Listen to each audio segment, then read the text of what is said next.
Le sport pour la vie, c'est une émission où des passionnés de sport, des gens actifs et des entraîneurs viennent nous partager leur histoire et ce que le sport leur a enseigné pour toute la vie. Tout ça dans le but d'aider les parents et les entraîneurs à accompagner les petits et grands sportifs à prendre soin d'eux et à développer leur intelligence émotionnelle avec le sport comme outil. Bienvenue à tous les passionnés de sport pour la vie.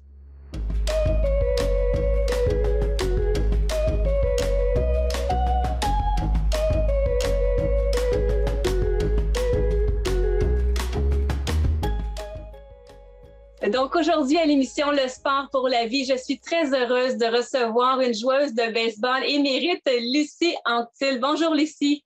Allô?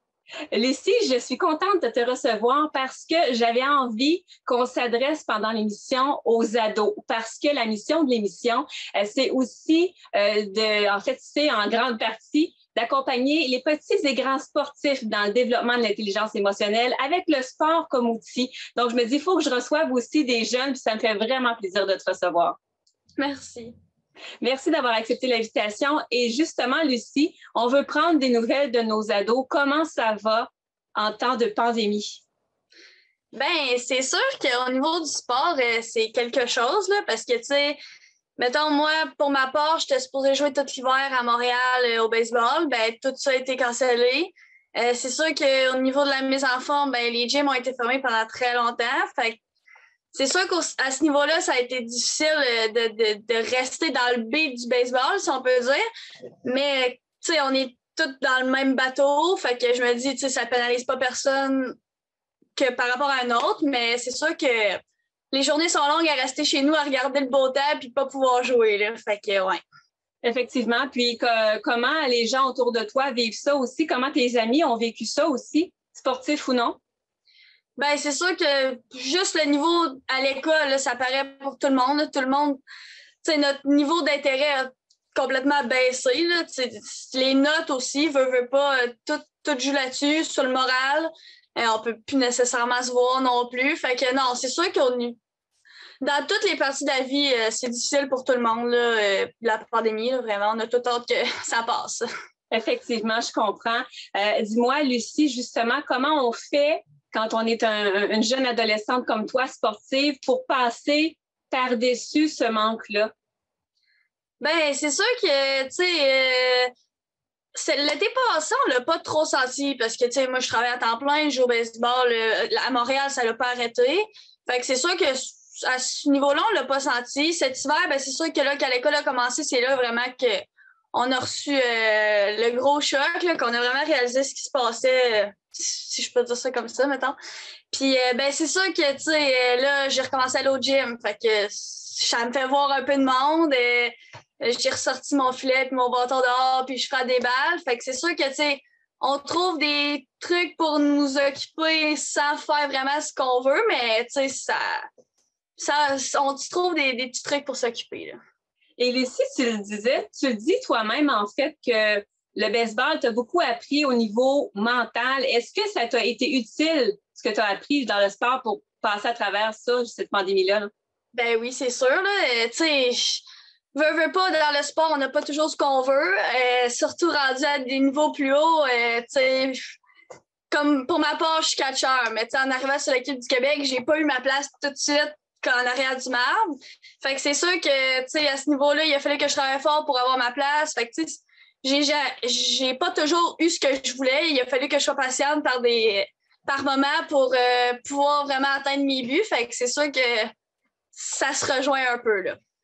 Tu dis qu'il faut que tu as dû t'armer de patience pour pouvoir avoir ta place. Comment on gère notre relation avec nos coéquipiers, justement, quand au début, ben, on est plus sur le banc? Ben, dans le fond, tant aussi longtemps qu'on est dans un niveau plus local, c'est sûr que t'es avec ta gang d'amis, puis il n'y a pas vraiment de compétition sur qui va jouer, qui va lancer. Tu sais, on le sent pas trop, mais c'est sûr que dès que je suis rentrée dans l'équipe du Québec, entre les filles, ça se sentait. Tu sais, on avait le championnat canadien en vue. Qui va jouer au championnat canadien? Il y a juste 9 filles qui peuvent jouer, puis on est 15, tu sais. Fait que c'est sûr que, tu sais, on essaie toujours de garder une bonne ambiance, puis ça, par exemple, on l'a cette année, l'été passé, ça s'est vraiment bien passé à ce niveau-là. Les filles, pour vrai, on s'entendait vraiment bien, mais c'est sûr que sur le terrain, tu veux pas faire d'erreur parce que tu veux pas que la fille qui est assise sur le banc aille prendre ta place à la prochaine manche. Fait que c'est sûr que le niveau de compétition augmente un peu, mais on est capable de garder une belle ambiance. Mais Lucie, dis-moi, au niveau des receveuses, est-ce que vous êtes seulement, entre guillemets, seulement 2? Non, l'année passée, on était 4. Oh, quand même! Oui, c'est ça. Puis là, dès qu'on a su qu'il n'y avait pas de championnat canadien, dans le fond, notre coach a décidé de nous faire jouer partout, pas mal tout égal. Fait qu'il n'y a pas personne qui a plus benché que d'autres parce que, dans le fond, lui, dans sa vision, c'était de voir pour cette année qui que je vais mettre tout, qui est meilleur à quelle place, qui joue mieux avec qui. Fait que c'est sûr que l'année passée, on ne l'a pas senti trop, là, ce niveau de compétition-là. Comme je disais, on était capable de garder une belle ambiance en majorité à cause de ça parce que il y avait pas, tu sais, c'était pas nécessairement les meilleurs qui étaient sur le jeu. Mais c'est sûr qu'en étant à 4, ben, tu sais, veut pas, t'as l'année prochaine en tête. Fait tu sais, il fallait quand même faire ses preuves. Fait on catchait pas souvent. Fait que quand je suis en arrière du marbre, ben, je voulais pas manquer trop de vol de but, tu sais. Ça me fait tellement rire, Lucie, parce que je t'ai vu jouer aussi, puis je vois ta force de caractère quand tu es receveur aussi. Tu es vraiment une leader. Donc, comment tu fais, justement? Est-ce que ça devient naturellement ou rendu sur le terrain, il y a quelque chose qui s'allume? Ben, dans la vie, j'ai pas de misère avec les gens. Je suis pas gênée, je parle beaucoup. Fait c'est sûr que cet aspect-là de ma personnalité aide beaucoup. J'ai toujours fait des sports avec les gars.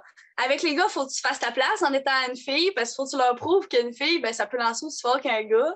Puis, c'est ça. Dans le fond, quand j'étais jeune, j'étais pas comme ça partout. Tu sais, c'était vraiment...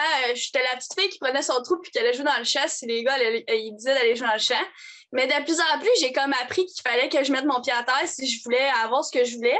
Fait que c'est sûr que ça l'a vraiment aidé à ce que j'obtienne ce leadership-là, si je peux dire. Est-ce que tu vois une différence quand tu joues avec les filles versus quand tu joues avec les gars? Oui. Mais surtout quand on est plus jeune. Plus jeune, les gars, c'est genre, on veut pas parler à la fille, tu sais. Mais dès que j'ai eu un coach qui m'a permis de montrer ce que j'étais capable de faire, qui faisait confiance, même si tu étais une fille, ben c'est là que les gars ont comme compris que, ben, tu sais, elle est capable de jouer comme nous autres. Fait que c'est là qu'on a été plus intégrés. Mais c'est sûr que je te dirais, bâton, moustique, puis oui, là, ça, c'était plus difficile de jouer avec les gars. Mais, tu sais, j'ai eu une belle gang de gars aussi qui m'intégraient, puis c'était mes amis à l'extérieur du baseball. Fait que c'est sûr que, oui, je voyais la différence, mais j'ai pas été dans les pires cas, mettons, là.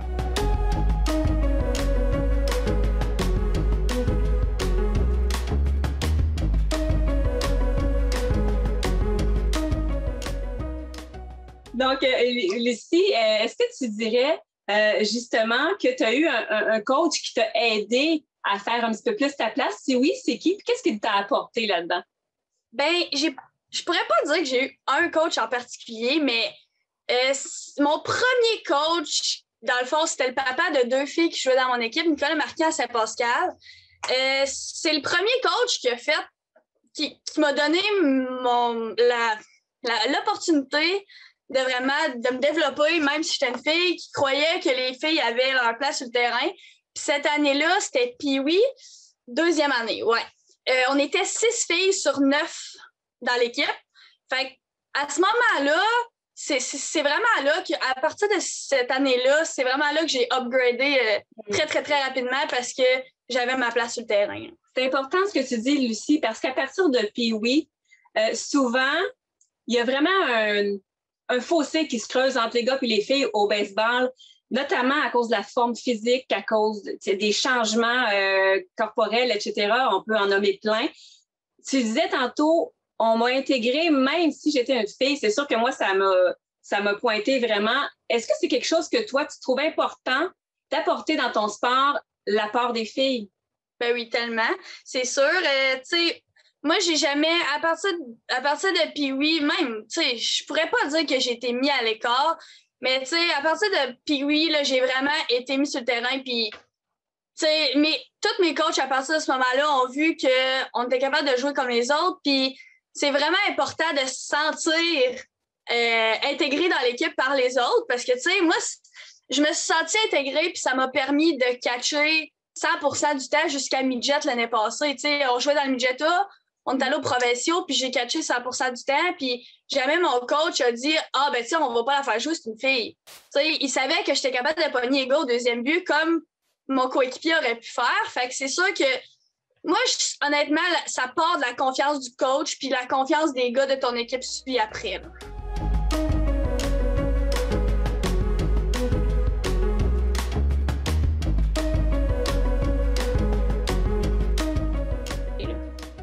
Et je reviens aussi sur ma question initiale. Lucie, qu'est-ce que ça t'a appris de jouer au baseball au niveau de toi-même, là? Qu'est-ce que tu as découvert de toi? Parce que ça fait longtemps que tu joues quand même, là. Ouais, gérer mes émotions, surtout. Depuis 3-4 ans, je suis capable de les gérer, mais ça n'a pas toujours été le cas. Là. Quand j'étais jeune, j'avais de la misère à accepter de me faire striker. Je sais pas c'est quoi le français. Striker. Tu sais, ça m'arrivait souvent de pitcher mon bâton, pitcher mon casque, puis il y a un coach à un moment donné qui m'a remis sur le droit chemin, là, qui m'a comme fait comprendre que c'était pas plus grave que ça, puis que c'était normal.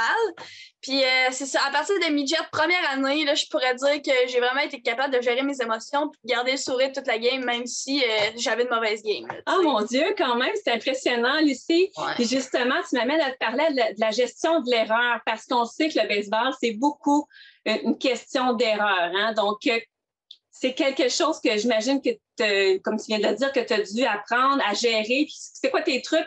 Si tu avais enseigné ça à des jeunes, là? Hey, honnêtement, c'est mon coach là, qui m'a, Anthony Pelletier de Saint-Pascal, là, qui a réussi à avoir les mots pour me remettre le sourire d'en face. Parce que avant ça, j'étais une des pires là, en gestion d'émotions, honnêtement. Là, ça n'avait pas de bon sens. Puis, tu sais, les coachs le disaient, mon père me le disait, puis ça marchait pas. Puis, à partir de cette année-là où j'ai été coachée par ce gars-là qui a comme, je sais pas pourquoi, mais il a su quoi me dire dans les bons moments pour me remettre en place. Puis, tu sais, je veux dire, tu perds pas tu perds pas ta place dans l'alignement parce que tu te fais passer une fois dans la mythe, là, tu sais, ça. En tout cas, c'est ça. Il m'a comme. OK, dans le fond, c'était ta peur de perdre quelque chose, de perdre ta place. Tu as tellement travaillé fort pour avoir ta place, tu as tellement eu peur de la perdre pour un gars, par exemple, que là, j'imagine que c'est ça aussi, peut-être, là, qui a fait en sorte là, que tu avais peur de perdre quelque chose. Fait qu'au jour où on te dit que tu ne perdras pas quelque chose parce que tu fais une erreur, ouais, c'est ça. J'ai toujours été extrêmement compétitive, là, genre extrêmement. Puis je me permets rarement de faire des erreurs. Puis ça, c'est dans tout aspect de vie. Là. Je suis le même, là, mais c'est ça. Puis tu sais, c'est sûr qu'à ce moment-là, je commençais à jouer plus en compétition avec les filles. Fait que je voulais performer, puis je me donnais pas le droit de manquer roulant de temps en temps. Justement, Lucie, est-ce que c'est pas justement une approche un petit peu plus humaine qui t'a amené à trouver un meilleur équilibre entre l'aspect technique du sport et l'aspect émotionnel? Oui, c'est sûr. C'est sûr que, tu sais, comme tu disais tantôt, c'est important de travailler le mental aussi, pas juste la technique, parce que le baseball, ça joue extrêmement dans la tête. Si t'es pas confiante, si t'as peur de te faire striker, si t'as peur de manquer ton roulant, t'as 95% de chances de le manquer. Tu sais, c'est de même, ça marche. Moi, quand je suis sur le terrain puis que je sais que la fille frappe fort puis j'ai peur de pogner la balle, c'est sûr que je vais pas la pogner. C'est sûr. Puis, tu sais, ça joue tellement dans la tête. Fait que c'est sûr que vu qu'il a réussi à comme contrôler cette mentalité-là, si je peux dire ça comme ça, ça l'a vraiment aidé. Complètement. Ça a tout changé. Super, Lucie. Écoute, encore une fois, merci de ta présence aujourd'hui à l'émission. Félicitations pour ta sélection, justement, au camp de sélection là, au niveau de l'équipe féminine du Québec. Merci beaucoup. Merci d'avoir été là, Lucie.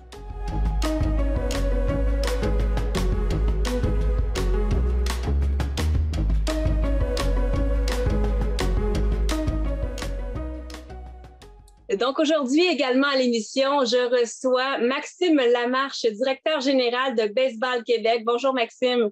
Bonjour, ça va bien? Oui, ça va bien. Merci beaucoup. Toi aussi?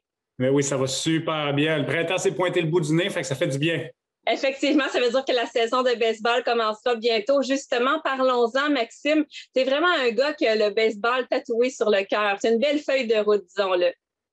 Oui, ben c'est ça. Souvent, évidemment, je suis avant de dire que je suis directeur général, je suis un homme de baseball, un gars de baseball, parce que moi, mon cheminement m'a amené à être directeur général, pas parce que c'est ce que je souhaitais faire, pas parce que c'était les études que je voulais, mais plutôt parce que le baseball fait partie de moi. Je me plais toujours à dire, comme l'ancien maire de Montréal disait, Denis Coderre, le baseball fait partie de notre ADN, mais moi, il fait vraiment partie de mon ADN.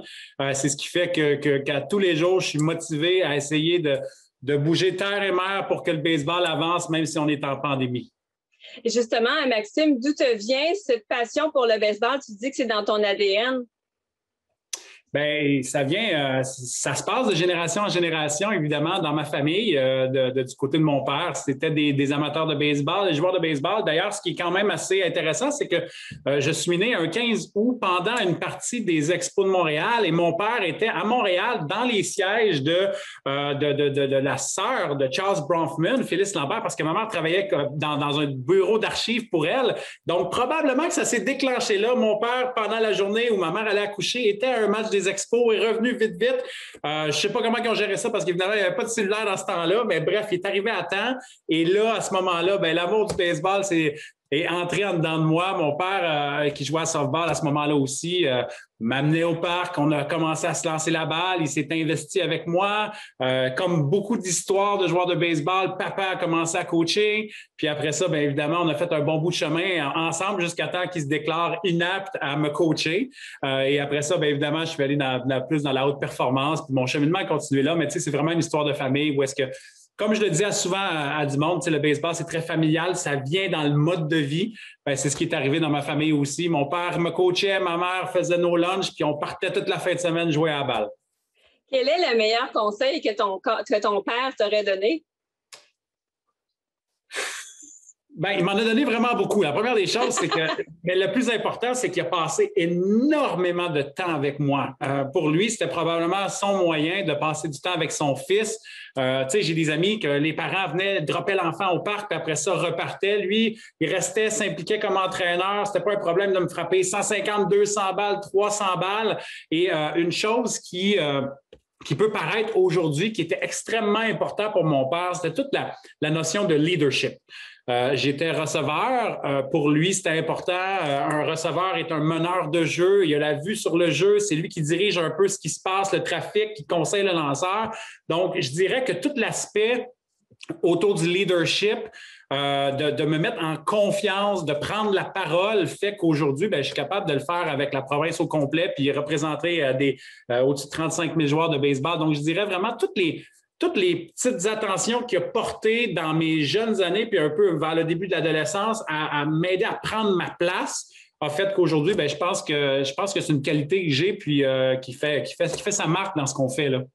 Donc, justement, la qualité de leader, c'en est une que justement qui est nécessaire pour toi aujourd'hui là, pour exercer le métier que tu fais. Et ça fait déjà 10 ans quand même que tu es directeur général de Baseball Québec. Est-ce que tu aurais pensé un jour devenir directeur général de Baseball Québec? Ça n'a jamais été dans les plans. En fait, j'étais un de ceux qui, puis maintenant, je m'efforce énormément comme directeur général de dire il faut qu'on prépare pour la relève, pour la haute performance, autant les gars que les filles, le plan B.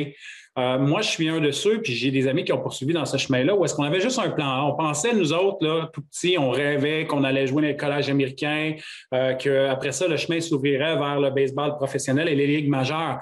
Moi, j'ai eu la chance d'aller jouer dans des collèges américains, donc de rêver plus longtemps. J'ai eu la chance de jouer un petit peu avec les Capitales de Québec, donc continuer un petit peu mon rêve, mais quand même, ça a fait qu'à 22 ans, 23 ans, je me suis retrouvé sans dire sans rien, sans rien. Parce que j'avais tout mis mes billes dans le baseball avec la chance de me rendre dans les ligues majeures.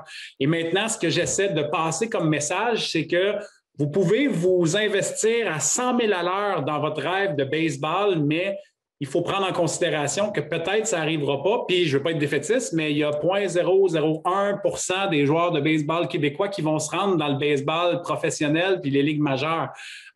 Donc, c'est pour ça que c'est hyper important pour moi de passer le message maintenant que ça prend un plan B.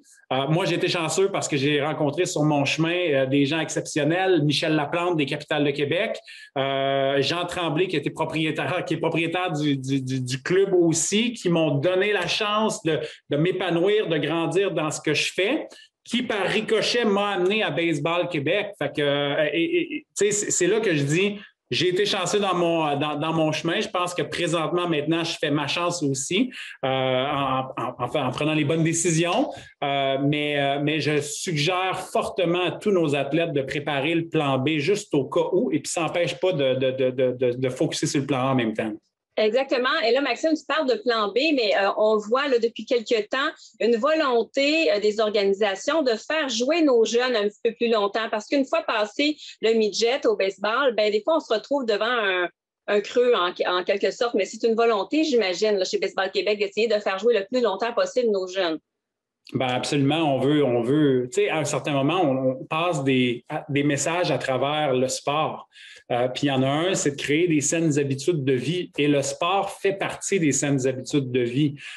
Donc, il faut que quand on devient adulte, on continue à rester actif. Puis je pense qu'il n'y a rien de mieux que de continuer à jouer au baseball ou jouer à softball aussi à un certain moment, faire le transfert. Je vais donner l'exemple, moi, je joue à softball parce que c'est plus simple. C'est plus simple d'avoir la gang de chums sur un terrain de softball que de jouer une game de baseball qui est peut-être un peu plus complexe aussi avec le lanceur, avec tout ce qui est autour. Mais on veut vraiment passer le message qu'il faut rester actif le reste de notre vie. Fait qu'un des meilleurs moyens, c'est de s'assurer que les ligues qu'on va appeler seniors, donc tout ce qui est 19 ans et plus, continue à croître aussi et non juste focusser sur les tout petits, là.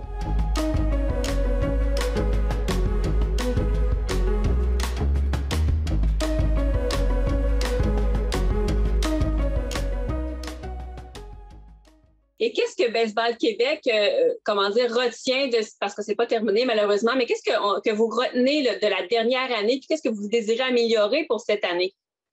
Bien, il y a plusieurs choses. Ce qu'on retient énormément de la dernière année, c'est que le sport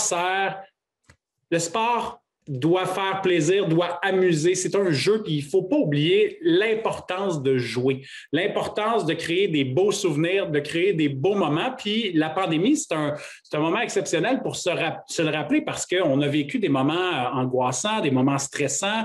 On est plusieurs à le dire que les jeunes sont pas assez actifs, sont dans le sous-sol de la maison, sont sur les jeux vidéo, ainsi de suite. Puis nous, ça nous a envoyé le message de faut pas oublier notre mission première. C'est oui, il y a des messages à passer à travers le sport, mais il faut que les jeunes s'amusent. Puis là, je vais aller plus loin, les adultes aussi s'amusent. Puis il n'y a rien de plus le fun pour l'avoir vécu l'année dernière, quand j'ai recommencé l'an passé, quand j'ai recommencé à jouer à softball, puis de retrouver mes chums, de retourner au parc, frapper des balles, puis compétitionner un peu à notre calibre, évidemment.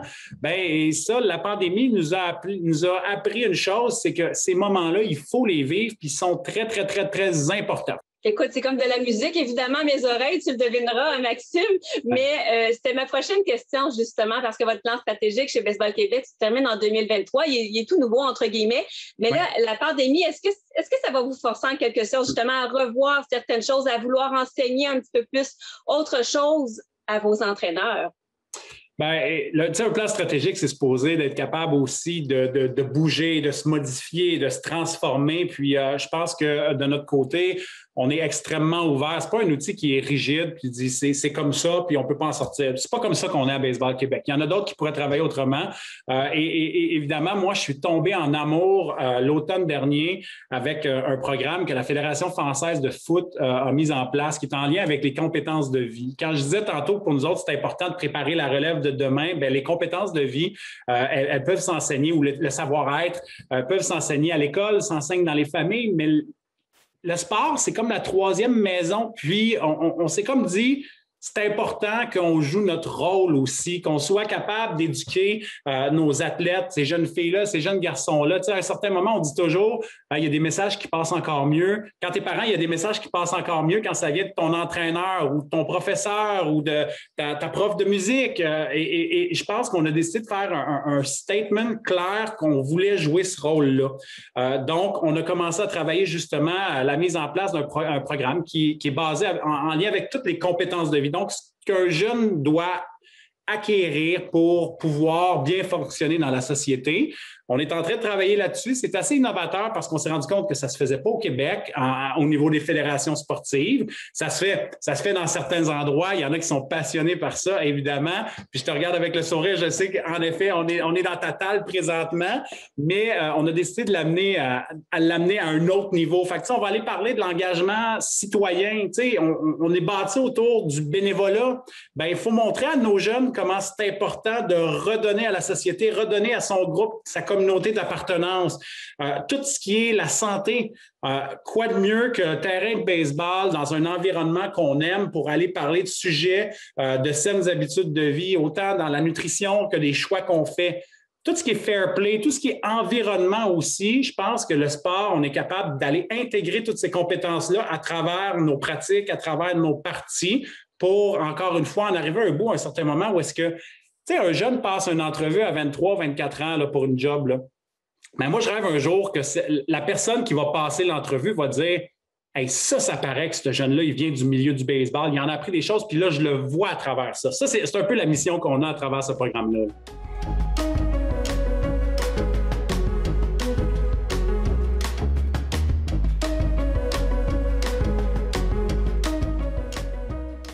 Et on disait en début d'entrevue, justement, que ton père était là pour te coacher, t'accompagner. Il était présent à une époque où peut-être que des parents qui l'étaient moins. Maintenant, on prône beaucoup, justement, la présence des parents sur le terrain. Et là, tu parlais que, justement, le bénévolat, l'implication dans la communauté, c'est un axe que vous voulez travailler. Est-ce que tu dirais que le fait que ton père ait été présent pour toi aussi, ça amène encore plus de sens à cette mission-là? Bien, absolument, parce que, tu sais, je veux dire, on peut prêcher par l'exemple. Moi, je l'ai vécu, fait que je le sens, tu sais. Puis, juste pour donner un autre exemple, je viens d'un milieu quand même assez modeste où est-ce qu'on n'en avait pas beaucoup d'argent. Mes parents n'avaient pas beaucoup d'argent. Fait que quand j'ai une sensibilité maintenant, quand un jeune veut s'inscrire au baseball, mettons dans la haute performance qui coûte extrêmement cher, puis que les parents n'ont pas les moyens, bien, on essaie de faire notre part des choses parce que je suis capable de me repositionner maintenant. Comme adulte, je suis capable de me repositionner quand j'avais 7, 8, 10 ans, puis que mon père arrivait avec un nouveau garde-receveur. Puis que ma mère criait en arrière, bien là, le presse à la laveuse et la sécheuse chez Sears, là, il est en retard. Bien maintenant, j'ai cette sensibilité-là à comprendre comment ça fonctionne. Fait que c'est sûr et certain que mon passé va venir un petit peu teindre comment je suis présentement. Et c'est des sensibilités puis c'est des choses qui sont hyper importantes pour moi. Bien, là-dessus, Maxime Lamarche, directeur général de Baseball Québec, merci beaucoup de ton temps aujourd'hui pour l'émission. Bien, ça me fait plaisir. De notre côté, on se retrouve la semaine prochaine.